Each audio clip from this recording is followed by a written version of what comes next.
marketing, c'est vraiment de cette approche-là de toutes les couleurs, de toutes les grosseurs, d'essayer vraiment que tout le monde se sente bien, qu'il n'y ait pas un standard de beauté qui est très rigide. Il y a des choses que je promouvois jamais.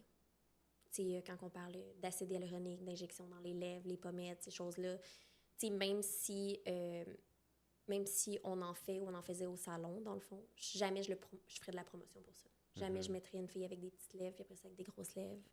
Il y a une responsabilité pour moi qui est au-delà de ce que je vends, mais aussi de toutes les jeunes filles qui nous suivent. J'ai une petite fille. Ouais. Pour moi, c'est important de me dire qu'elle ne va pas voir ça puis se dire « j'ai pas assez de lèvres, j'ai pas assez de... » Il y a tellement d'affaires de même sur les réseaux sociaux que j'ai pas besoin d'en rajouter. Là. Fait que j'essaie de protéger mon auditoire de tout ça.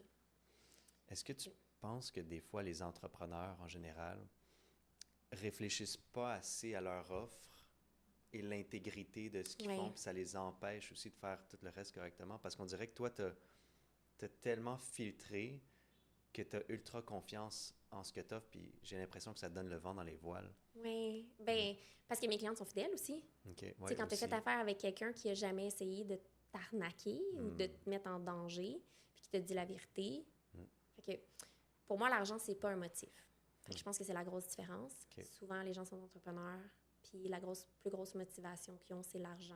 Pour moi, c'en est pas une. Fait que c'est sûr que ça m'aide. C'est sûr que ça prend de l'argent, là. Oui, c'est évident. Ça. Mais je suis pas focus sur le résultat monétaire.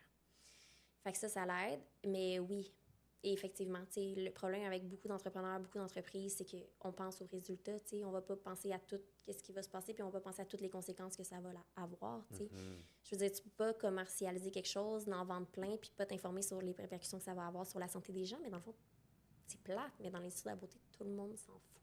Tout le monde s'en fout que tu sois en danger, tout le monde s'en fout. Dans le fond, le but, c'est de faire de l'argent. Oui. Fait que tu dis que ton focus, c'est pas l'argent. C'est quoi que tu dirais ton focus pour ton entreprise avec les clientes?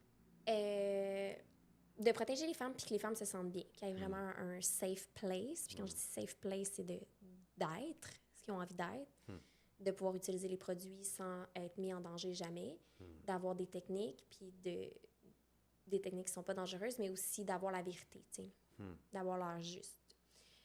Fait que c'est vraiment ça qui me motive. De mon équipe aussi. J'ai tellement créé un environnement de travail qui est sain, qui est le fun.